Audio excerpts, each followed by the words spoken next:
അപ്പൊ ഈ ബാഗും നോക്കിയിട്ട് എങ്ങട്ടാന്നല്ലേ കുറച്ച് ക്യൂട്ട്നെസ് ഒക്കെ ആവാന്ന് വിചാരിച്ചിട്ടോ. വേറെ ഒന്നല്ല, ക്യാമറ നോക്കിയപ്പോ നല്ല ഭംഗി തോന്നി. ഇപ്പൊ പൊക്കോണ്ടിരിക്കുന്നത് എങ്ങട്ടാന്ന് വെച്ചാൽ കുറച്ച് സാധനങ്ങൾ മേടിക്കാനാണ്. അത് സിസ്റ്ററിന്റെ മാരേജ് ആക്ച്വലി അതിപ്പോ കഴിഞ്ഞു, പക്ഷെ അതിന് നടന്ന എല്ലാ കാര്യങ്ങളും ഞാൻ ജസ്റ്റ് വീഡിയോ എടുത്ത് വെച്ചിട്ടുണ്ട്. അപ്പൊ എനിക്ക് എഡിറ്റ് ചെയ്യാൻ പറ്റാത്തതുകൊണ്ടും ഇപ്പൊ എനിക്ക് സമയമുള്ളതുകൊണ്ടാണ് കേട്ടോ ഞാൻ ഈ വീഡിയോ ഇടുന്നത്.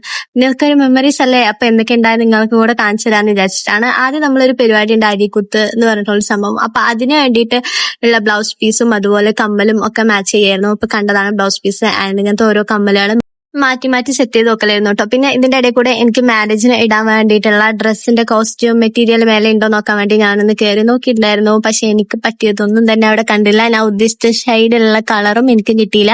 ഇപ്പൊ പിന്നെയും നേരെ താഴോട്ട് ഇറങ്ങി.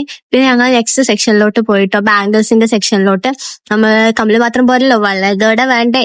അപ്പൊ നമ്മള് അത് നോക്കുകയായിരുന്നു. അതും ഏകദേശം സെയിം കളർ സെറ്റായി. ഈ ത്രെഡ്സിലാവുമ്പോ പിന്നെ നമുക്ക് എല്ലാ കളറും കിട്ടുമല്ലോ. പിന്നെ നമ്മൾ ഇതാ ചൂട്ടി സെറ്റ് ചെയ്യായിരുന്നു.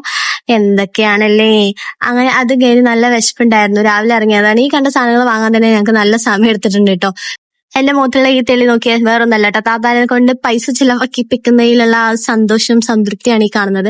വിശന്നിട്ടുണ്ടായിരുന്നു. അപ്പൊ താത്ത ചിക്കൻ ബിരിയാണി കാര്യങ്ങളൊക്കെ ഓർഡർ ചെയ്തു. ഓളപ്പം വന്നതല്ലേ രാവിലെ. അങ്ങനെ ഫുഡ് വന്നു. നമ്മൾ ഫുഡ് കഴിക്കാനായിട്ട് പോകുന്നുണ്ട്. പിന്നെ ഓർഡർ ചെയ്ത് എന്താന്ന് വെച്ചാൽ നമ്മുടെ ഇന്ത്യൻ കോഫി ഹൗസിൽ നിന്ന് ചിക്കൻ ബിരിയാണി ആയിരുന്നു ഓർഡർ ചെയ്തിട്ടുണ്ടായിരുന്നത്. താത്തക്ക് ലെഗ് പീസ് കിട്ടി. എനിക്ക് സങ്കടമൊന്നുമില്ല, ഞാൻ ഈ ലെഗ് പീസ് കഴിക്കുമ്പോൾ ശരിയല്ലേ ഇറച്ചി കിട്ടുള്ളൂ. അത് ഞാനിപ്പോഴും ചിന്തിച്ചിട്ടുണ്ട് കേട്ടോ. എനിക്ക് കിട്ടിയത് ഇതാണ്. അപ്പൊ ഞങ്ങൾ ഫുഡും കാര്യങ്ങളൊക്കെ കഴിക്കാൻ കേട്ടോ. ഇത്ര നേരം ഒന്നും കഴിക്കാണ്ട് കഴിച്ചുകൊണ്ടാണ് ഫുഡിന് നല്ല ടേസ്റ്റ് ഉണ്ടായിരുന്നു. അപ്പൊ അത്രക്കുള്ള ഗൈസ്, ഞങ്ങൾ ഫുഡും കാര്യങ്ങളും കഴിയിട്ട് അടുത്തുള്ള കാണാം. ബൈ.